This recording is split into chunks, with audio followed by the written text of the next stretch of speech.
ဗျာစရာပိုင်ဆိုးဝေရဲ့သိန်းစုံငှက်အပြန်လန်းဆိုတဲ့ကြပြာရှည်တစ်ပုဒ်ကိုရွတ်ပြခြင်းပါတယ်သိန်းစုံငှက်အပြန်လန်း21ရက်3လ86နောက်ဆုံးအခောက်ပါပဲကျွန်တော်ရွာကိုပြန်လာခဲ့ပါတယ်အမေရွာဆိုတာတမာထနောင်းရှားဆောင်ပြတ်သက်ပန်းတဟပ်ပင်တွေနဲ့မိုးနံခြုံပုတ်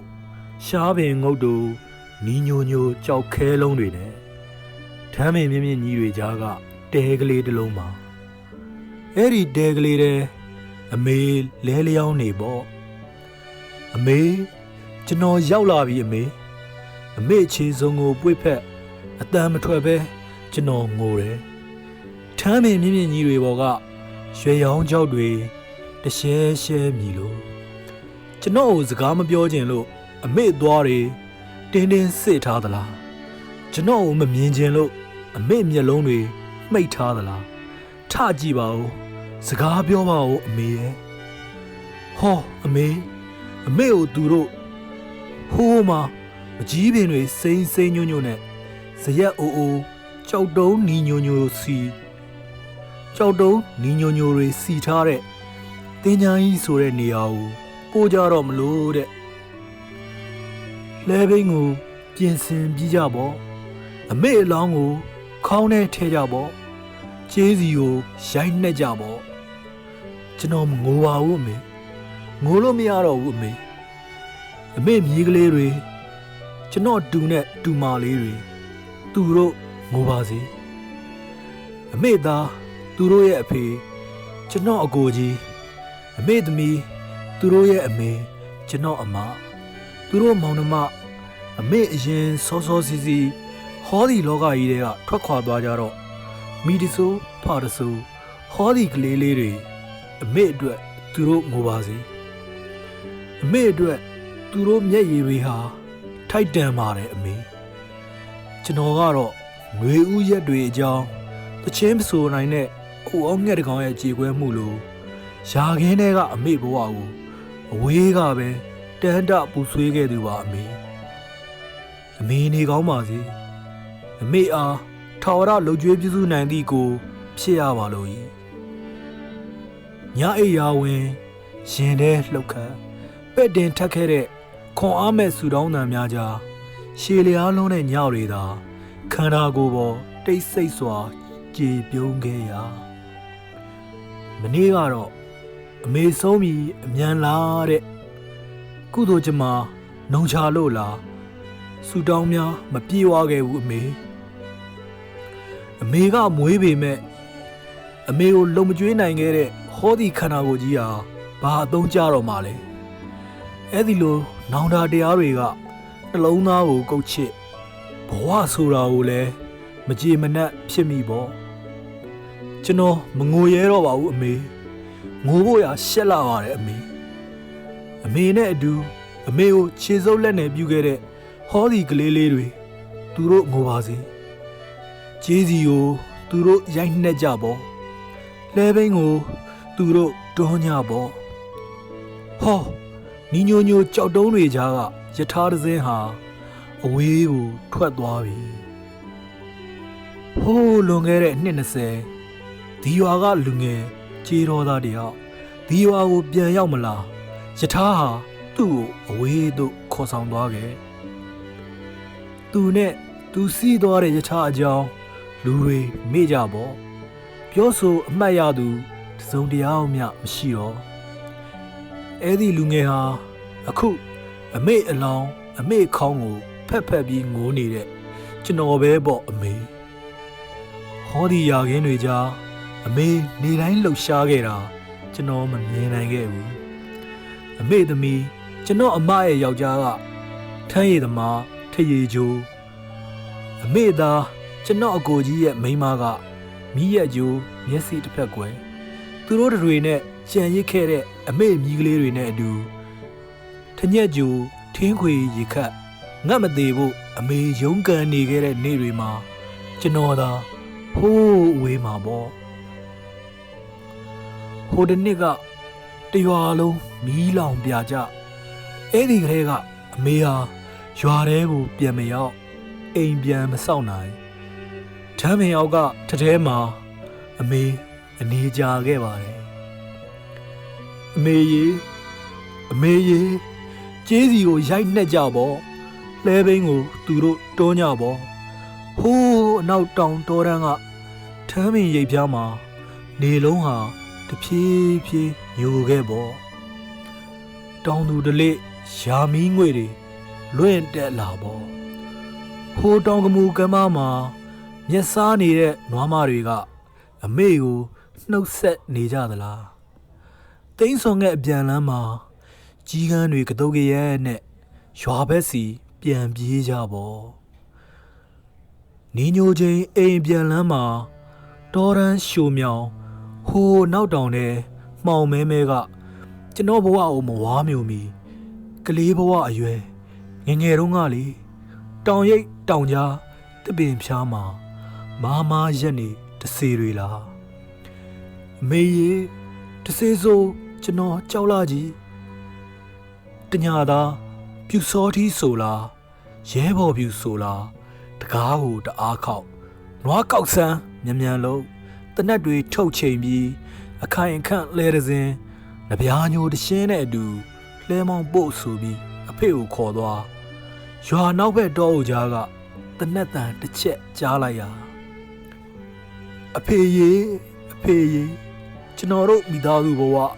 ရာသဝင်ကိုဖြတ်တန်းရတဲ့ညပေါ့လွတ်လပ်ရေးပြီးကာစသခိုးဓမြတွေတကိုးပြားလို့ကောင်းဆဲခစ်ကြီးတယ်လူဖြစ်ခဲ့ရတဲ့ကျွန်တော်အမေရဲ့ကြောပေါ်မှာတနက်တန်တွေကြွားပြေးလွှာပုံအောင်ရွာတောင်ဆောင်တပူးကြုံနဲ့ညာတိုင်းပဲအိတ်ခဲ့ရတယ်မဟုတ်လားအမေစစ်စနက်မီအကျွင်းကြံတွေနဲ့ခေအပြက်ကြီးကိုတွန်းလှန်ရင်အမေရဲ့တခြားအမေတွေရဲ့အမေတွေအားလုံးကလေးတွေကိုပခုံးမော်တင်ပြီးပြေးကြလွားကြပုံညအောင်းညနဲ့တချို့သားသေးတချို့လင်းဆုံးစစ်ဆိုတာကြီးကိုမုန်းခဲ့တယ်မဟုတ်လားအမေအဖေမရှိတဲ့နောက်အမေရဲ့အကိုကြီးရဲ့အမရဲ့ကျွန်တော်ရဲ့လေလောကကမ်းပါမှာစံတော်ဝါရှောက်ခဲ့ကြပေါ့အရွယ်ရောက်ခါစားအကိုကြီးထန်းလေးတင်ရပေါ့အကိုကြီးဟာသာသနာ့ဘောင်မှာအယိုးထုတ်ဘုန်းကြီးလုပ်ဖို့စိတ်ကူးရှိပေမဲ့ကျွန်တော်တို့အတွက်ယုံကြည်ချက်တွေစွန့်ခဲ့ရပြီပေါ့ကျွန်တော်ကတော့ရောင်တစောင်းနဲ့ဘုန်းကြီးကျောင်းသားပြီးတော့သာကျောင်းရောက်ကျောင်းဆင်းချိန်မှာသူ့စိတ်နွားကြောင်ကျွန်တော်တို့တွေဟိုးတပြေပင်တောင်ဆောင်စီကလက်ပြဟစ်အော်တချင်းတကြော်နဲ့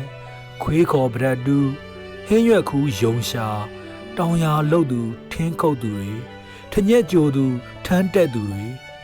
နေကပူလောင်ကုန်းခေါင်မှာဟိုးနောက်တောင်မှာမိုင်းပြမြူကိုးတွေနဲ့ပုတ်ပါဆိုတဲ့တောင်တော်မြတ်ကြီးစီမျောကြည့်ငေးမောစိမ့်လန်းတဲ့ຢာတော်တွေကြားအကိုကြီးကထန်းလီကျွန်တော်ကထရေအိုးတယ်အမေရဲ့အမရဲ့ကထညက်ကျူရက်ကန်းခတ်ထင်းခွေတခါတလေမြေပဲကောက်တခါတလေဝါဆိုင်တောလိုက်လုပ်ငန်းစုံပေါ့မြို့ရွာနီကုန်းပြက်ပြုံးစီအောင်ဓမြကြီးမိုက်သီးအခေါင်မီးနဲ့မြိုက်လို့တိုက်ခိုက်ပူလောင်ဝါတာလမှတ်ကြသူရုပ်ကောင်ခလောက်ကလေးရဲ့ဒိုးတောင်ပြူတို့မောင်ရာမလုတ်တယ်ဝါခုတ်တဲ့တောင်အဲ့ဒီလိုအကိုကြီးတက်တဲ့ကြပြားတွေတန်ပေါက်တွေကျွန်တော်မှအမွေရခဲ့ပေါ့နေညိုချင်းတိမ်တောက်ပြိုကြောက်တဲ့ဒီအချိန်စီမီးကွယ်မှန်အိမ်နဲ့အဲ့ဒီလိုကြေးလက်ဘဝတချင်းကြပြားတွေရင်ထဲမှာအမြင့်တွေ့ခဲ့ရပေါ့အမေကျေးစီကိုရိုက်နှက်နေကြပေါ့လဲဘင်းကိုသူတို့တွန်းကြပေါ့အမေခေါင်းချခဲ့တဲ့တဲကလေးဟာအမေရွာနဲ့အလံဝေးပေမဲ့ဒီတော်တီတောင်ကြားအမေကိုတယောက်တည်းမထားရပါဘူးအမေကျွန်တော်အဖွာရဲ့အမေစတဲ့ဆွေမျိုးတော်ဆက်သူရောမတော်သူပါတရွာလုံးနောက်ဆုံးစုဝေးရာဟောစီရဲ့အိုရဲ့တုတ်တန်းဆိုတဲ့နေရာရောက်အောင်အမေကိုကျွန်တော်တို့ပို့မှာပေါ့လမ်းကကျန်းလိုက်တာအမေ တောင်ကမူကြက်တီးကြနှစ်တွေများစွာရေတိုက်စားမှုနဲ့ပြက်လူလူလဲလန်းပေါ်မှာအမေခေါင်းဟာလှုပ်ရမ်းလာကြည့်ဖြည်းဖြည်းဖြည်းဖြည်းစူကိုင်းတွေဘေးဖယ်မျက်နာကိုချစ်မိကြအောင်မယ်ဟိုတုတ်တန်ကိုရောက်တဲ့အခါဘုန်းကြီးတွေကတရဏဂုံကိုရွတ်ဖတ်ကျွန်တော်လည်းနဲ့ရေစက်သွန်းချအမျှဝေအမေကောင်းရသူကတိလာပါစေလို့ကျွန်တော်အမျှဝေမယ်ကျွန်တော်ကိုယ်ပေါ်မှာဖုံတွေပေကတ်ညစ်ပတ်နေမလားပဲမန္တလေးကမိထီလာမလိုင်းပန်းအိုင်တလန်းလုံးဖုံလုံးကြီးထဲဖြတ်ခဲ့ရအခုလည်းပဲဖုံလုံးကြီးထဲမှာဖုံတွေပေကတ်ညစ်ပတ်နေမလားပဲဟိုတုတ်တန်ကိုရောက်လို့ရေစက်သွန်းချအမျှဝေတဲ့အခါငယ်စရာဖုံးတော်ကြီးကျွန်တော်ကိုကြည့်ပြီးအံ့ဩနေလိမ့်မယ်ညရောက်တဲ့အခါဦးလေးဘယ်နေ့ပြန်มาလဲတနေ့တခါပြန်လာပါနော်ကျွန်တော်ကြောင်းဆက်နေခြင်းနဲ့ညီမလေးမှာဝတ်စရာအင်ကြီးမရှိတော့ဘူးဟောဒီငယ်မမနစ်က2တန်းကြတယ်ငါမောင်ရဲ့ဟောဒီကျန်းနေတဲ့မျက်စိတစ်ဖက်ကလည်းဆရာဝန်ကခွဲရမယ်တဲ့အမလည်းကြောက်တတ်လို့ဆေးရုံကိုနောက်ထပ်မရောက်တော့ပါဘူးစတဲ့စကလုံးတွေကြားကျွန်တော်ဘာများတောင်းဝန်ယူနိုင်မလဲမင်းတို့အတွက်ငါအတွက်အနှစ်30လုံးဦးလေးစဉ်းစားနေတော့မယ်ဦးလေးဟာစဉ်းစားနေတော့မှာပဲကွယ်တစုံတရာဂရိတွေပေးထားပစ်ခဲ့ပြီးမနက်ခင်းတစ်ခုမှာငှက်တကောင်လိုပြန်ပြေးသွားမယ်ဟိုတခါကအမေကိုထားပစ်ခဲ့တယ်လို့မျိုးဟောဒီကဘာမြေကြီးရဲ့နာမကျန်းမှုတွေကိုဆေးဝါးကုသဖို့ကျွန်တော်ကြပြားဆရာလုပ်ရမယ်ကြပြားဆရာလုံးမဖြစ်မယ်အမေအဲ့ဒါလို့ဆိုပြီးအမေကိုထားပစ်ခဲ့တော့ကရာခင်းတစ်ပေတော်လန်းလေးပေါ်မှာမြေရိုင်းပင်တွေကိုတိုးဖြတ်တရှက်နဲ့ကျွန်တော်ဖနှက်တန်တွေကြံရစ်ခဲ့တယ်ရာခင်းတွေနောက်မှချမ်းတောတန်းတွေကြံရစ်ခဲ့တယ်ကျောင်းစည်းရဲ့ဂုံခေါင်တလင်းပြောင်မှာရုံထောင်ပရက်တူးဂျိုးတယ်ငယ်ဘဝတွေကြံရစ်ခဲ့တယ်လိမ့်လိမ့်မာနေဖို့စကလုံးတို့တုံခါအမေမျက်နာပေါ်ကမျက်ရည်စတွေကြံရစ်ခဲ့တယ်တငယ်ချင်းတွေလက်ပြနေစေအုပ်အောဆွဲပေါ်တရှဲရှဲမြည်လေးရဲ့ယထာထွက်ခွာတုံခါနေတဲ့တက်ကြိုးပေါ်မှာတောကြီးကန်းတကောင်အော်မြည်ရင်ကြံရစ်ခဲ့တယ်မြို့ပြဘဝရဲ့ခံစားမှုမြင့်ရတတစ်ထဲမှာပလက်ဖောင်းတစ်လျှောက်ဓာတ်တိုင်မီးတိုင်တွေအောက်တယောက်ကိုတယောက်ဖြတ်ကျော်လျှောက်သွားရင်သစိမ်းဆန်တဲ့လူတွေကြားမှာဟိုးနောက်တောင်စီကိုယော်ရမ်းတောလန်းကလေးကိုလွမ်းခဲ့ရပေါ့အမေနင်းညိုချင်းအိမ်အပြန်လမ်းဘေးတိုက်ကြားဓာတ်တိုင်နားမှာမရက်နေတစေတွေလားအမေကြီးတစေကိုကျွန်တော်ကြောက်လာကြည့်ရောင်ရမ်းရွတ်ဆိုမိတော့လဲရဲတင်းဖြတ်တန်းရပြီအမေလူမှုဗေဒဟောဝါဒနဲ့ရတတစ်တွေကနှလုံးသားကိုတအားကုတ်ချစ်ပုတ်တက်ပြီးဖြေတော့လဲရားရမြဲပါအမေစီးသာကြီးတဲ့တိုးရှဲဖြတ်တန်းကိုလန်းကိုတွားခဲ့ရစကားညင်းစံကားဟွန်းတန်တွေကြားနှလုံးသားတိတ်ဆိတ်မတိစိတ်မှာယောဂါထုပြောခဲ့ပေါ့အမေထံကျွန်တော်ပြန်မလာနိုင်တော့ဘူးငါမြေးလေးတွေအမေမြင်ညင်လာပြီဆိုဟောအကြီးလေးကမတ်တူမာတဲ့ပိမ့်ပိမ့်သွဲနဖူးကြဲကြဲနဲ့တိတ်ချစ်စရာကောင်းတဲ့အမေအငယ်လေးကမတ်ငူဝါတဲ့အစားပုတ်ပုတ်ဝါတုတ်တုတ်ကလေးနောက်တစ်ယောက်ကตาကြီးမောင်ဖိုးကစောတဲ့နေရာမှာမြောက်ရှုံးပါပဲငယ်လေးကလေးကမြောက်ကလေးလိုပဲကြီးလာရင်မြောက်နဲ့တူမလားပဲသူတို့မောင်နှမတွေဦးလေးတွေအတော်တွေနဲ့တွေ့ဖို့ကျွန်တော်လာခြင်းပါရဲ့ဒါပေမဲ့အမေဟောကျွန်တော်တို့အားလုံးအတွက်အရွယ်မရောက်ခင်ထမ်းလီတင်ခဲ့ရတဲ့အကိုကြီးထပင်မော်ကစောက်ထိုးကြအနှိမ့်စရောက်ခဲ့ရပြီမဟုတ်လားကျွန်တော်အမေသမီးပိန်တာရိုးလေးသားသမီး9ယောက်မွေးတော့ဆင်းရဲမှုတန်းမခံနိုင်လို့ထင်ရဲ့အနှိမ့်စရောက်ခဲ့ရပြီမဟုတ်လားအမေဒီတောင်ထဲမှာအမေသားသမီးတွေနဲ့အနေဝေးအသေးဝေးခဲ့ကြရတော့လဲအမေတယောက်တည်းမဟုတ်လား အမေမြည်တော့နဲ့ထညက်ကျိုးထင်းခွေရေခတ်ကျွန်တော်တပြားတစ်ချက်မှမထောက်ပံ့နိုင်ပေမဲ့ငတ်မသေးခဲ့ဘူးအမေတည်ရတာငတ်လို့မဟုတ်ဘူးအမေမနေ့ကအမေဆုံးချောင်းကြီးနှံရတော့ခရီးသွားဖို့ဇနီးမယားနဲ့တိုင်ပင်ပြင်ရဆင်ရငွေရှာရနဲ့ပေါ့ညရောက်တော့လဲရင်ထဲမအေးပူဆွေးနေစဲမှာကလေးတွေကတီဗီသွားကြည့်ကြတဲ့။အော်မင်းတို့အဖွားတည်တဲ့ရက်မင်းတို့အတွက်ဘာမှမခံစားရပါလားနော်။ငယ်သေးတဲ့ကလေးလေးတွေပဲဆိုတာကတကယ်တော့ပေါ့။မြို့ပြမှာနေတဲ့အမေအမျိုးကလေးတွေအမေနဲ့တအားဝေးခဲ့ပါလားဆိုတဲ့အတွေးတွေကတကယ်ကိုပါပဲ။ဘဝဆိုတာကိုလည်းမကြည်မနဲ့ဖြစ်ရပြန်ပေါ့အမေခံစားရပြီပေါ့ကျွန်တော်ခံစားရပြီပေါ့အမေကျွန်တော်ဟာအဲဘက်ကမူးမှမဟုတ်ပဲကျွန်တော်ဟာမာဆိုးမှမဟုတ်ပဲ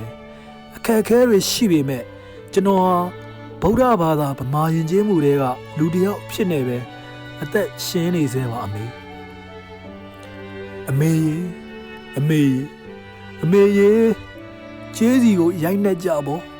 လဲဘင်းကိုသူတို့တွန်းကြပေါ့အမေခေါင်းဟာလဲပေါ်မှာရိမ့်ထိုးလို့ရှားဆောင်ပြတ်သက်ပင်ပေါ်ကဒေါ်ရင်းဆိုတဲ့အကောင်တွေတကြီးကြီးမြည်လို့အမေမြည်ကလေးတွေအမေရဲ့ဆွေမျိုးသားချင်းကလေးတွေအမေကိုခင်မင်တဲ့သူတွေမရဏတေးကိုရွတ်ဆိုငိုကြွေးလို့အမေခေါင်းပေါ်ညောင်ရွက်တွေကြွေကြဒါဟာသင်္ခါရတရားပဲလို့ဆိုခြင်းသလားမသိပေဘူးအမေကုန်တန်းချင်းအပြည့်နဲ့ကားတစ်စီးဝေးပြေးလမ်းမကြီးပေါ်ဖြတ်မောင်းသွားနေရဲ့ထမ်းမင်းမြင့်မြင့်ကြီးတွေပေါ်ကရွှေရောင်း၆တွေတရှဲရှဲညီလို့ပိုင်ဆိုးဝေ